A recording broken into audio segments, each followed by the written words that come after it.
Are you questioning your reality? Do you feel gaslighted? It's not you. It's the media. I am Suchitra and I'll be joined by Bhakti and Madhuri Shastri to eviscerate the propaganda, set the record straight, and offer much needed moral clarity. Tune in each week. It's not you, it's the media, a podcast by the Polis Project.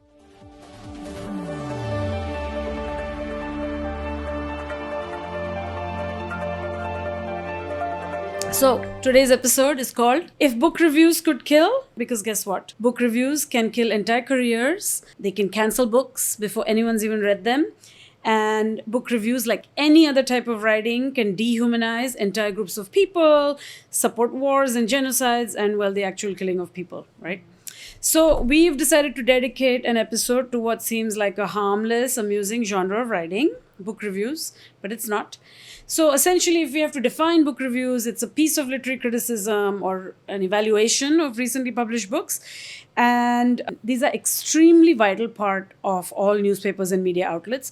So if you don't have a book review section or you don't have book reviews on stuff, then it means that your newspaper is probably not worth much, because you're not pulling the weight in terms of shaping culture and opinion about the world. So we're going to focus on the Anglo world and the Anglo publishing industry. I'm sorry, but that's what we know, okay? And we're going to look at the prolific and horribly problematic book review industry. And yes, it is an industry, or what I'm really going to call just a hype machine, from New York to London, to New York to London and back, right? So what's wrong with reviews? So much. We're going to tackle explicit anti-intellectualism. The media's interest is only in reviewing books that are published by big corporate publishers. The total disregard for anything that challenges mainstream narratives. An obsession with extremely accessible and simplistic writing. Not just books that are written simplistically, but also book reviews. And then the fact that the book review industry is really in the business of selling books rather than introducing readers to new ideas, new perspectives. So let's start with explicit anti-intellectualism, right? I think anti-intellectualism in the United States kind of really starts early on, right? Like, a good way for me to explain this is that many years ago, I was part of a writing workshop at Stanford. And the way that American writing workshops are taught is that the first half, you are given a canon. You are told that these are the writers that you should read. The book that is used for the syllabus is often, there's a compilation that comes, The Great American Short Stories, each year. That book is often used. And we are taught over and over again that Raymond Carver is your quintessential American writer. And the reason why Carver is supposed to be so great is because he writes these crisp, succinct sentences. And we are told that great literature is basically compressing complexity and providing you with a distilled version of everything. And I think that pervades all of American thinking. Even in elite bourgeois places, there is this tendency to think that complex, difficult ideas are for the radical, for the left, for the anarchist. In reality, what we're really engaging with is a certain kind of art. There is a belief that once a form becomes well-respected or famous or popular, that you have to repeat it over and over again. And I think that is really where we are in terms of how we think about anti-intellectualism. It's not some guy in the Midwest saying, oh, we don't want books. It's not book burning. It's not the Bible thumping. Yeah. The rot really is... It's a structure. And it's a rot is really the elite. The elite are the ones who actually have a very specific view of what is good writing. And that good writing is completely defined by a very narrow sense of what is considered eloquent, what is considered canon, what is considered sellable. And I think it's all kind of tied in together. Yeah, that makes me think about what this anti-intellectualism does is essentially flatten everything. It has flattened two things that I can think about. One is the identity or the stories that come out from marginalized writers in other parts of the world. And I think this is really bolstered by this desperate desire for things to be relatable. So you cannot write a complex novel from anywhere else in the world because it just has to be filtered through this white elite lens of relatability. The other thing that it has flattened is the form. So writers are now forced to, as you said, conform to these racist kind of flat standards and pigeonhole their books and shoehorn them into these various little hoops, relatability, understandability, whatever.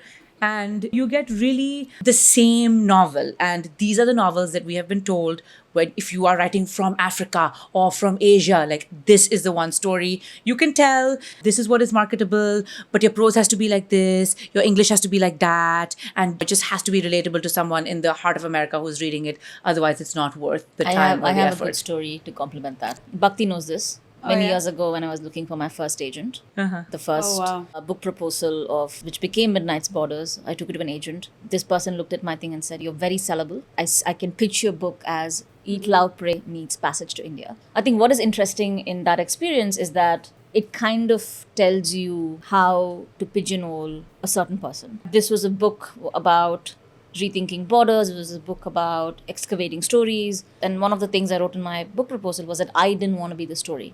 Instead, it kind of tells you that the story that tells is a story of navel gazing, which means that it has to be eat, pray, love, and it has to be this colonial way of looking at the world, which is Passage to India. And the reality is also that when this happened, I was 29 years old, which meant that I very easily could have leaned into, and the book that I ended up writing would have been a very different book than.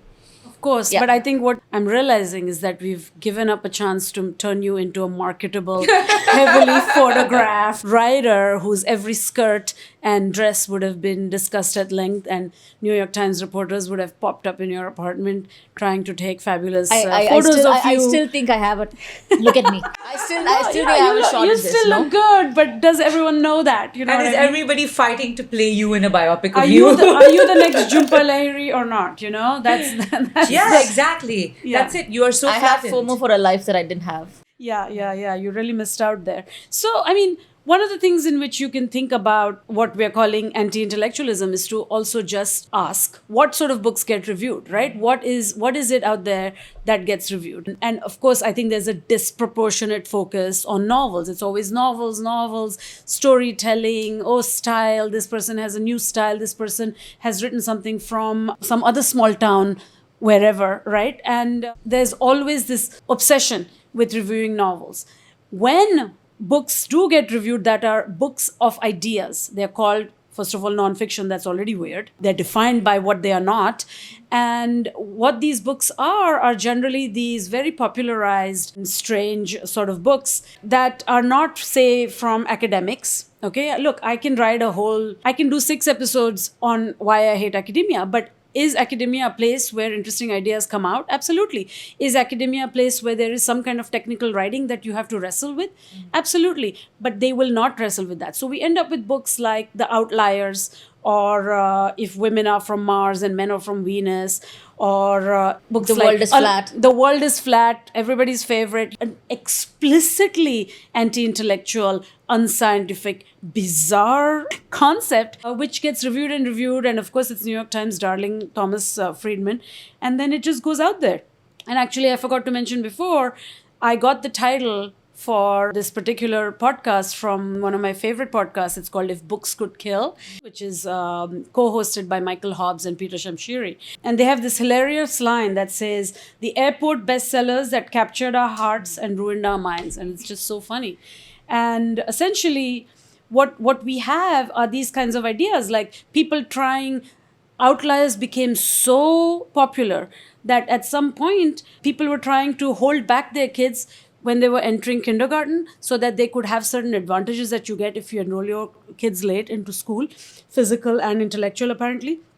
Or they have a great episode on the Hillbilly Elegy, which, as you know, now we have J.D. Vance standing for vice president. And this book it went far and it went wide as an expose. And it was a preposterous book. This is not an intellectual book. So we're never going to have a review of like what the Edward Saids of our time are writing, or what is a work by a philosopher, for example. It's too complicated. It's not accessible. But Bhakti, didn't you also say that if Edward Said was writing now, his books would be by an obscure academic press, unreviewed, Exactly. Unacknowledged. Yeah. The fact that we don't have a place where we can go and discover and engage with new critical ideas that might be difficult and might not agree with. We are in ideological silos, and that ideological silos are constructed very specifically. Yeah, and Edward Said, of course, to his thing, he was always attacked and criticized. And I do remember feeling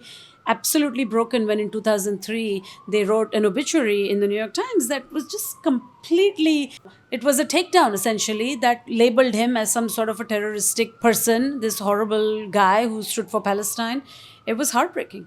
I think we're in like a silos and in a self-reinforcing loop, right? And I wanted to talk a little bit here about this very unholy nexus of identity politics meets the book as a product. I'm really sorry, but we said how writers of color are being forced to write into these white ideas of who they should be in order to make any sort of a living as a writer. Essentially what I'm trying to say is I think the industry is in the business of anointing writers as the next voice of a generation, or like this is the Asian writer you must be reading, and this is the Indian writer you must be reading.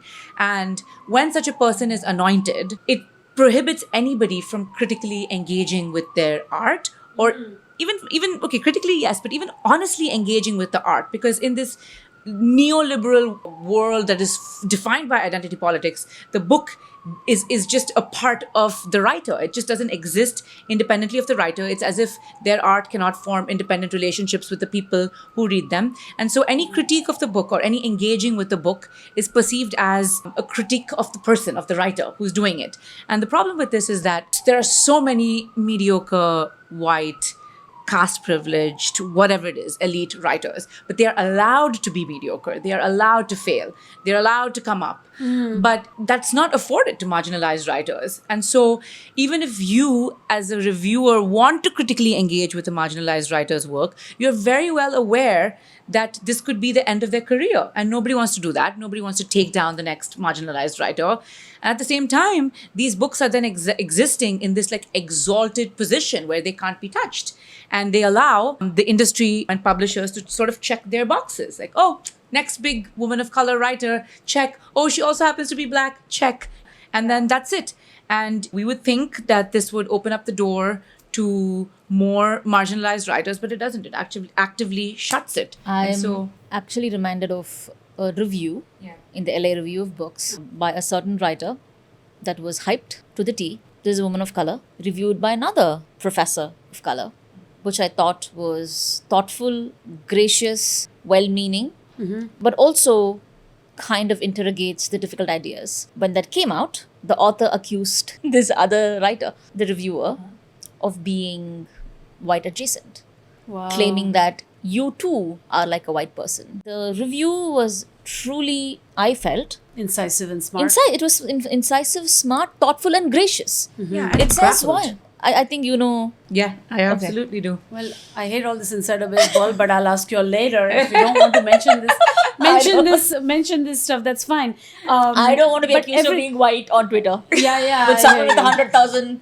Absolutely. No, I understand. It's fine. But what this is making me think of is also a kind of function of explicit anti-intellectualism, is that there is a way in which if you are a scholar or if you're an expert on a certain book or a certain author, you will be absolutely not invited to write the review. It has to come from some other universe. It has to come from some other place, from another race, a person who doesn't know anything. And as someone who has been in academic working within African literature and African cultural studies, it's really disheartening to see that when a kind of boom around African writers started, you saw that books by African writers were always being paired with reviewers that had no idea where that writer came from, the country that writer might have come from, or what the context of the book was.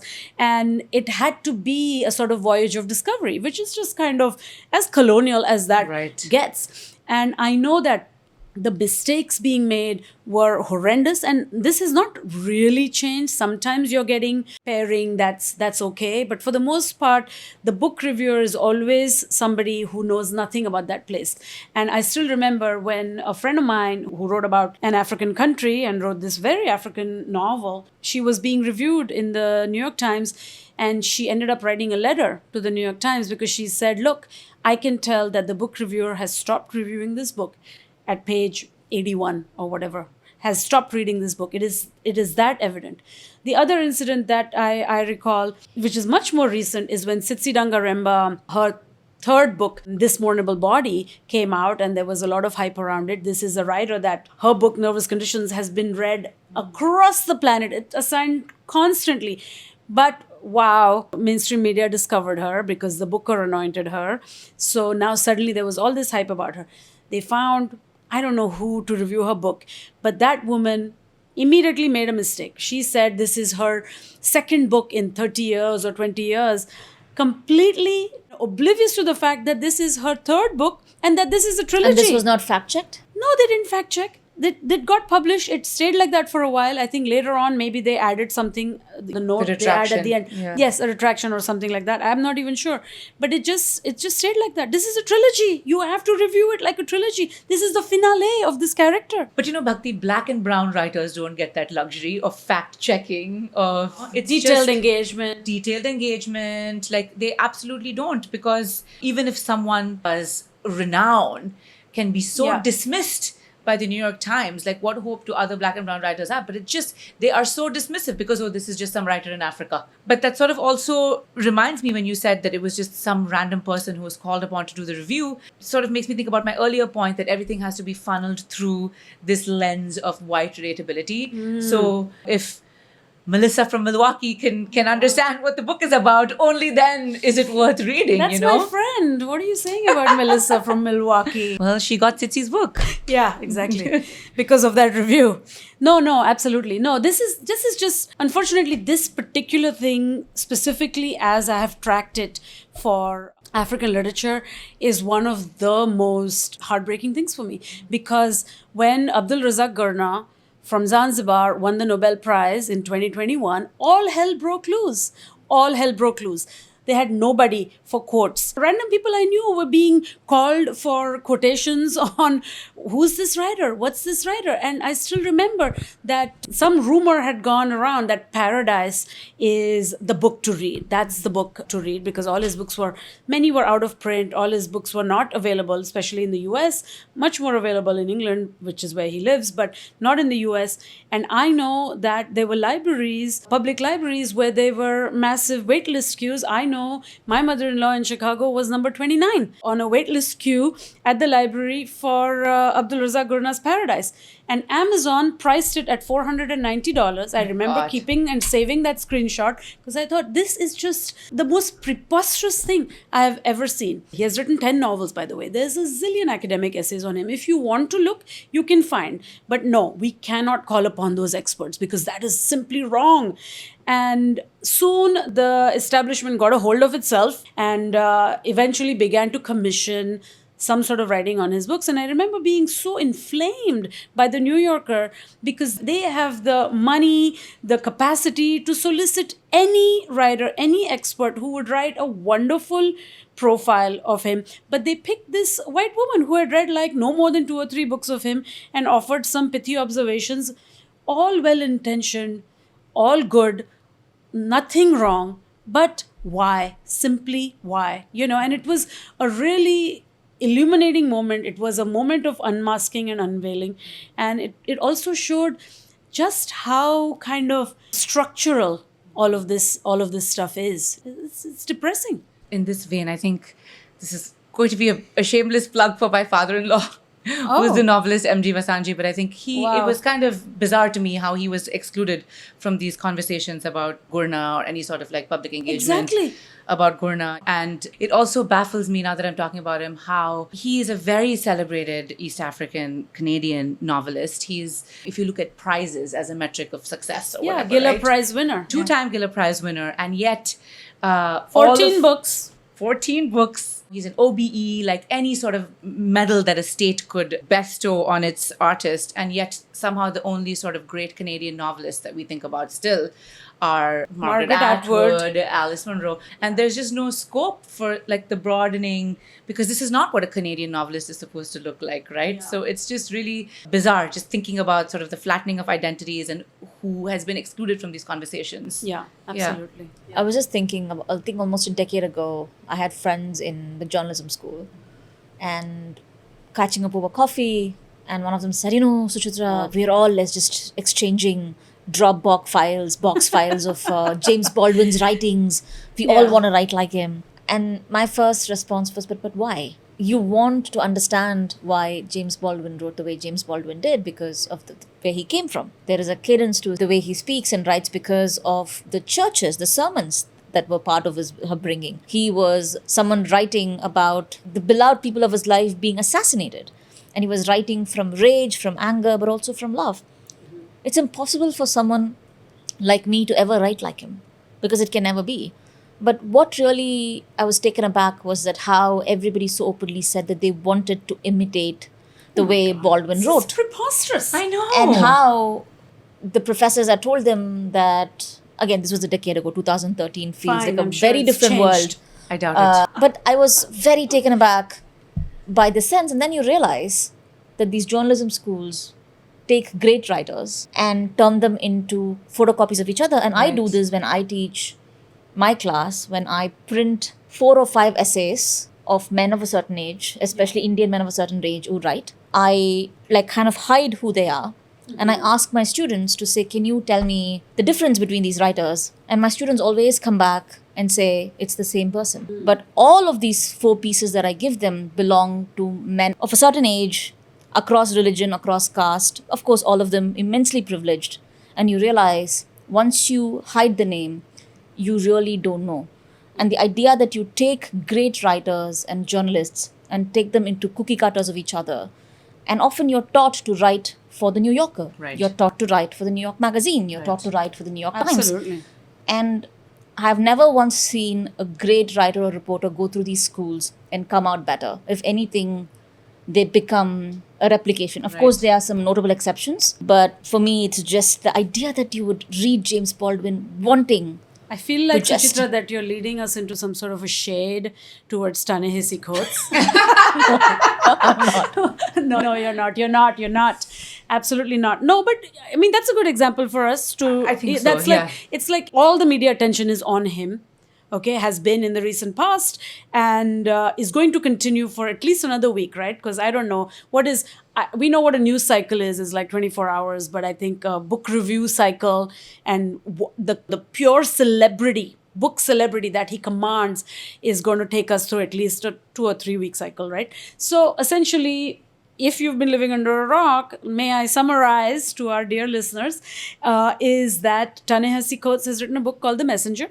And Ta-Nehisi Coates went to some places and nobody's going to want to find out which those places were, because the problem is one of the places he went to is Palestine. Right. And he went there and his eyes were opened and he compares it to the Jim Crow South and he uses the words occupation, apartheid, Zionism, and he is absolutely inflamed and he cannot believe, and he is actually even outright saying how wrong he was, how he has messed up in the past, how he has now realized that this was a huge gap in his thinking. And he says, why is this a huge gap in my thinking? Is because the liberal establishment, which has been his home, has never, ever humanized Palestinians or spoken about Israeli colonialism, this settler colonialism, this cruel, violent structure of occupation in any real terms. And they have only dehumanized Palestinians, right? So he comes up and the world has literally exploded.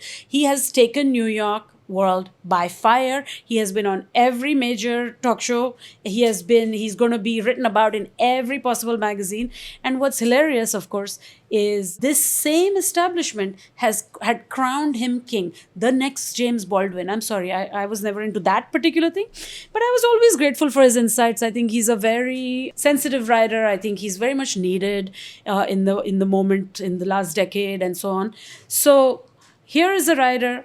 And now the same liberal media that has crowned him, anointed him, is just sitting there with every blunt instrument knocking him down. And it is just absolutely out of control. I share your respect for Ta-Nehisi Coates, and my only issue with what has happened with like the media frenzy around taking him down or basically trying to unmask him in some way is that the message has been he's the messenger and we are shooting the messenger. Like we have no regard for his message at all. No one is talking about what he is actually saying. And that is really problematic to me because the entire emphasis now is on quotes and this is so racist and he went here and everybody's so racist, and I get it. But it's difficult for me to imagine that even Coates wanted this to be the outcome, right? I think the outcome is, no, we should all be talking about Palestine. At every step of the way, we should be redirecting the conversation towards Palestine. And my one gripe with him is that I don't think he has necessarily done that in a sort of passing the mic kind of way.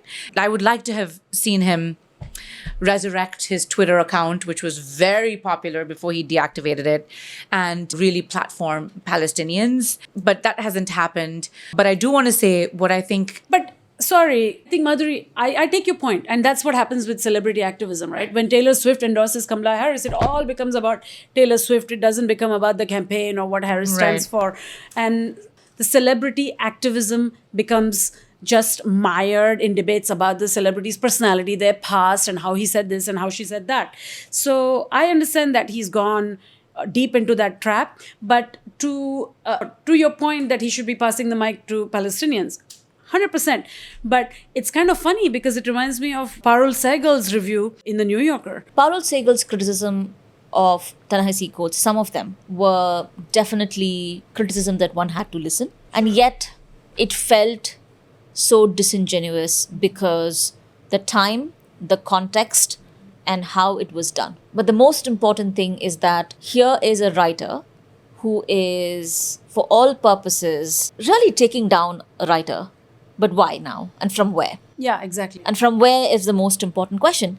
The New Yorker is an extended arm of the empire. The same New Yorker is the one that justified and defended the war in Iraq.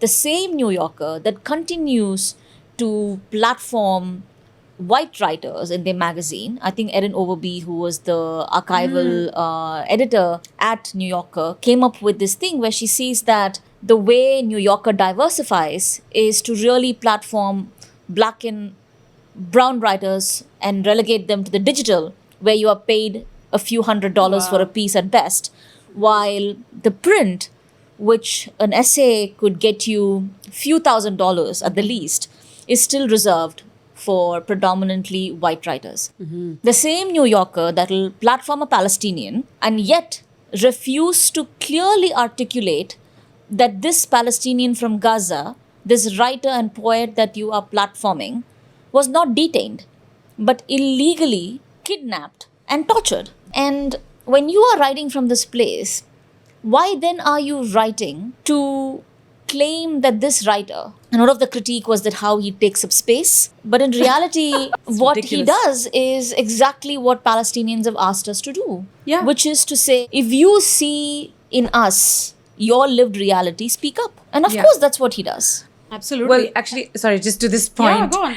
I think what Coates has done is so brilliant. The one thing that I think is absolutely brilliant is the utter unmasking of even the most progressive, neutral book reviewers, right? Like, again, nothing against Parul, but I think she has been unmasked because the very brilliant thing that his essay does, and I haven't read it, but I know that the brilliant thing that his essay does is filter the apartheid experience that he saw in Palestine through the lens of Jim Crow. And he's saying it is so bad. What happened in the South has been perfected. That kind of discrimination, segregation in Palestine, right? And so he was anointed. He wrote the case for reparations, and he was anointed as this voice of Black progressive America. And the liberals anointed him. And when he's now saying, and they're dismissing what he's saying about Palestine, they're essentially saying, we don't care about Black Americans. Yeah, We never have. exactly. We anointed you because the time was right. But yada, yada, yada. So what? Your experience of Jim Crow is kind of like apartheid.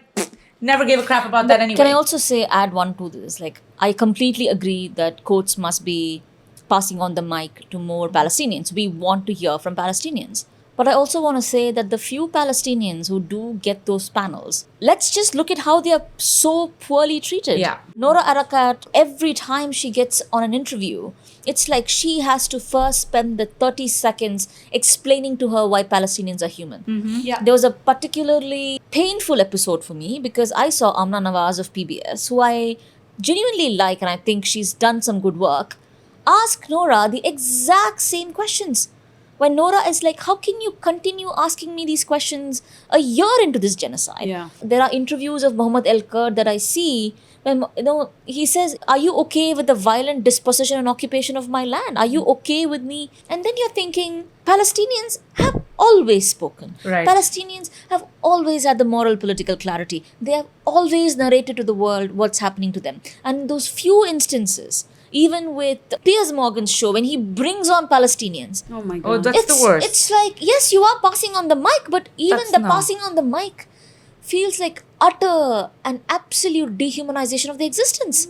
So we are also in this economy They're where only brought to be attacked. Yeah, Yes. yeah, exactly. That's right. The function that they serve Yeah. is very particular, right? Yeah. Like that's not. But to me, that wouldn't be passing on the mic. Yeah. it is not. You know, No, yeah. that's not the passing on the mic. But I Yeah. have to say that I do want to give credit to Aaron Beatty, who has a great Twitter account. And he really managed to articulate what was wrong with the Parul Sehgal review of Coates' book. Where he said this thing, he said, something about the New Yorker review of the Coates' book might make a lot of good and valid points about the book, and yet doesn't quite earn or explain the dismissiveness with which it disposes of the book's author. And it's very interesting, this sort of both sidism, objectivity, neutrality. She's like, oh, it's lovely how he does it, but oh, he does it so badly. Why now? And then Aaron Beatty points out that she then scorches him by then bringing Isabella Hamid, who's a Palestinian writer who just published Recognizing the Stranger on Palestine and Narrative, and she scorches him by quoting her, who has shown fatigue with the idea of these people who have suddenly last minute realized things are really, really bad in Palestine. And then Beatty reminds us, why did they not review Hamid? Right. You know, they're just instrumentalizing her to dismiss, scorch, and cancel Coates. It's really, what a mess. I'm not even sure if they've reviewed any of her novels, by the No, way. they've never. This is not her first book. I think the New York Times reviewed The Parisian, but I'm not sure that they've reviewed any of her I work. see.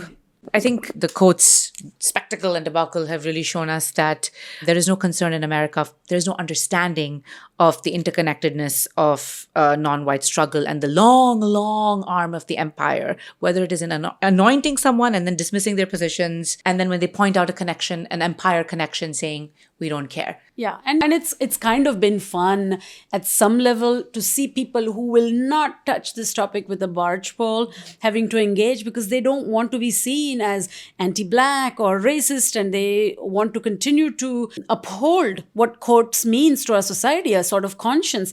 And Jon Stewart, for example, very nice guy, good guy, great jokes, super amiable, always like him, but with like truly limited in how far he goes with A, Palestine, and B, in general, in terms of critique, right? He had to have Coates on and have him explain everything and had to utter a few times the word Palestine too. And then even Trevor Noah, yes, he's South African, he's black and adorable, but super flaky, you know, whatever. Trevor Noah, I love his accents. I think he's super fun, but Bhakti, he never wrote ever serious, you know? And he wrote a book called Born a Crime. I know. So how could you not utter the word Palestine? I mean, know. come on, you, Trevor. you forget the more powerful Swiss-German part. Yeah, exactly. Come on, Trevor. But also the fact that he has made a career of sort of lightening the pill around big concepts like racism and stuff like that. Anti-intellectualism, going back to anti-intellectualism. 100%. 100% anti-intellectual. But anyway, Coates had to come and explain everything, and Noah had to be super sympathetic and all that. So, you know, I love what it has done for our I agree. contemporary society. It has just shown everyone up, and it's kind of hilarious to see, and I'm grateful to Coates for that. And I don't know if I'll read the book. I'm sure it's okay. It's just been a great unveiling, unmasking For sure. tool almost. He's kind of weaponized in some way this whole industry, and it's plainly there for us to see. But the other thing about the Ta-Nehisi Coates debacle, it also sort of proves, and there's a very old history of that, which is this notion that there is a sort of structural, ideological belief that art and literature must always be decoupled from politics. There is this sort of idea that became popular was popularized with the Cold War, when the CIA went and backed all these million different magazines in different parts of the world, is that art should not be propaganda. Art that is communist propaganda is wrong. So we must always write from a neutral, objective position. So they created this idea of a sort of liberal that's not super left. So I think what was interesting is that when the CIA pushed this idea by backing all these magazines, by generating a certain style of writing that is liberal, neutral, objective, not overly political, they really managed to embed an idea that we have inherited to this day, that if a piece of art or a piece of literature is explicitly political, has a political perspective, that means it's probably not very good in terms of style or in terms of storytelling and so on, that it's been compromised by the politics itself. And if it's a book that's explicitly political, then it can never be literary, or it can never be beautiful, or it can never be lyrical or evocative. So we are in a moment where the US, of course, for I don't know, since my memory of the US, since my birth, is just involved in these violent wars abroad. But what do the bookshelves look like in an American home? While something crazy is going on and people are dying because of US bombs and US soldiers, what is the book that's on every New York Times bestseller list? It's something like Tuesdays with Morrie. And totally legit, a memoir of AIDS, it's all good, but nothing else. So we just end up with this recycling of this idea. And the most propagandist idea that took root is the idea that art should not be propaganda. And it's kind of crazy to me. And we're still within that framework. And to juxtapose it, all of empire's canon is justifying the empire. Yeah. From time immemorial, what we really have is a justification of the destruction of the brown and black bodies. Post the Afghanistan and Iraq engagements, the number of movies, the number of books, the number of television shows that depict these men who go into Afghanistan, Iraq, Syria, Libya, violently kill those people, destroy their homes, and then come back and feel sorry. And now we see that replicated in the recent CNN article about IDF soldiers coming back, where this person literally says that this soldier who's bulldozed to 100 people comes back home, and I think he kills himself. And his sister is worried that people think he's a war criminal. And she says, no, I think he's a person with a good heart. And this other IDF soldier who claims that, like, now that he's bulldozed over live people, he can no longer eat meat. And I'm like, are you kidding me? I know. But then it's not new, because Golda Meir once says, she's a very famous quote saying that we will never forgive you for making us kill your children. Yeah. And oh my God, that's a very famous Golda Meir thing where she says that we will never forgive the Palestinians because look what you've made us do. And that is really what is repeated over and over again. The sensitive sniper, the traumatized torturer, the sensitive soldier. I mean, what is this? This is just, it's absolutely criminal the way this goes out. I still remember that New York Times gave space to several op-eds by this guy who was a torturer, I think at Guantanamo or something like that. And he was full of remorse. Oh, and the prison guard who was the something like I that. remember this. Yeah. There was some crazy thing. And also this one essay from this guy who, when Obama's drone regime kind of comes out, you see a proliferation of, this is how the world looks like from the perspective of a drone. I'm like, I don't give a shit about how the world looks from the perspective of a drone. Like, why is Atlantic doing a 16-page cover on this is how the world... I don't give a shit. I really don't give a shit. I know. When your drones are used to kill people on the ground. Yeah. And that's also why I have serious concerns about pieces that talk about Israeli technology that obliterates. It feels more like an ad campaign for the Israelis than humanizing. I don't need to know It's total propaganda. what technology birthed that this weapon of torture that evaporates human bodies. And every time you see that, it feels like a propaganda. It feels like... Absolutely. And it ties into this, what we call cyber utopianism or whatever, right? That is always the sort of monstrous notions of technology. Technology is amazing, but yes, sometimes there are some little problems. Sometimes there's an issue. And this idea, this humanizing. To what degree are you going to humanize these people who are literal cannibals and murderers and savages? It is really It's really extraordinary. And when Warscapes first started in 2011, 50% of the submissions that I got, even more maybe, were veterans from Iraq and Afghanistan wars and how they were traumatized, how they couldn't believe what they saw. And I am sympathetic to the idea that young boys are recruited into the military and then they go there and they have no idea what's happening. I am sympathetic to it. But I am not sympathetic to an industry that can only engage with that one perspective. It's completely wrong. And then, of course, you do have the Muslim writer, the black writer from various wars, or the Vietnamese writer that then gets anointed.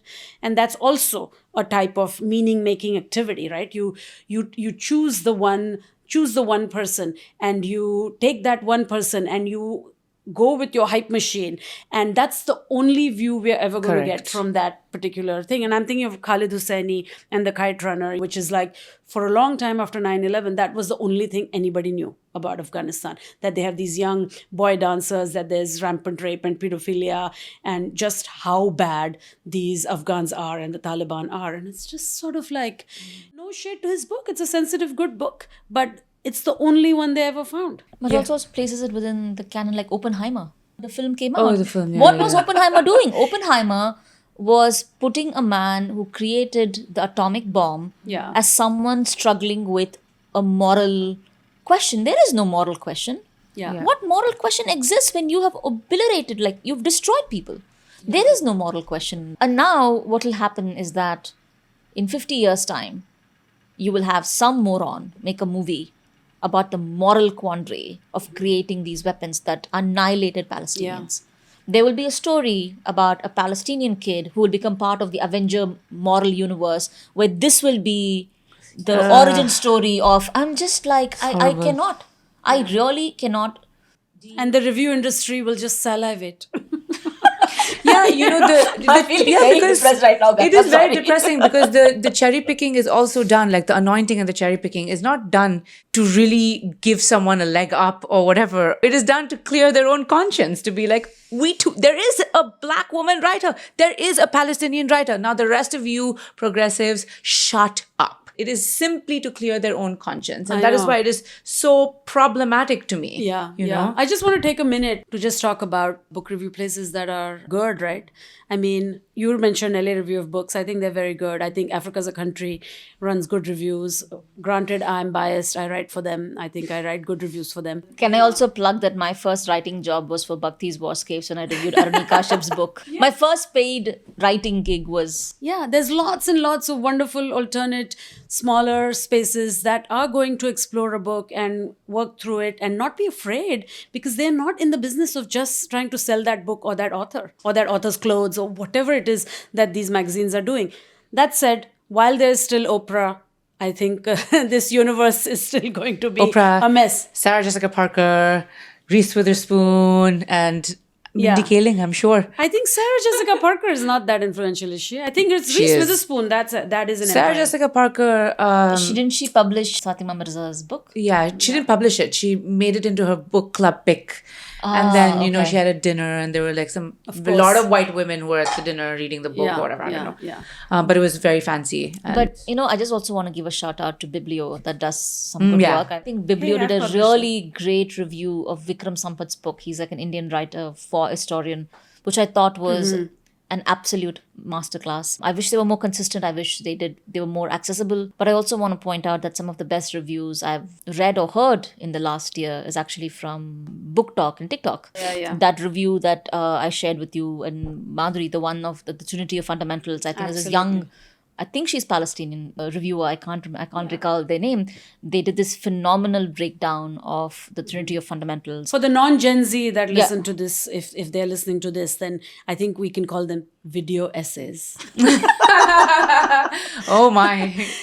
TikTok will be it's video essays. I mean, that's a whole genre that's amazing. Of course, what sucks is that the Oprah, Reese Witherspoon industry also grabs onto that. And at this point, they are a formidable presence, especially Oprah. Year after year, she picks absurd books. And when she does, even I feel kind of like, oh my God, Oprah's picked the book. I need to at least go through and see what is happening. With Jeffrey Epstein and P. Diddy, maybe not anymore. Yeah, maybe not. That's true. That's true. I think I'm just too gaslit by reviews because often I've read these reviews and now I know a little bit more being in the industry about the book to pipeline review when you have a book as a product. Absolutely. And you have agents who, bless them, do amazing work, but it is their job to get galleys to reviewers and it is their job to get the book on the bestseller list and then a prize and da-da-da.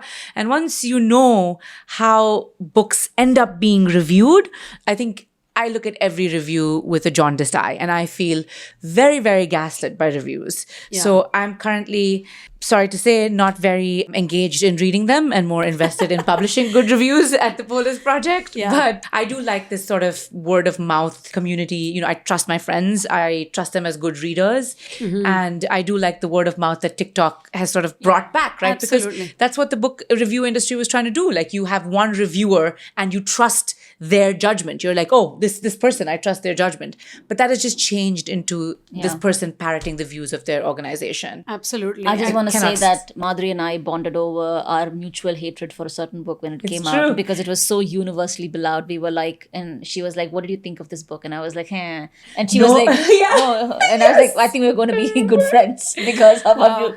That was a big moment of gaslighting for me. And since then, I feel like I have been unable to consume a review. Wait, do you question your reality? Do you feel gaslighted? I'm it's not realizing you. now. It's not you. It's the media. It's the media.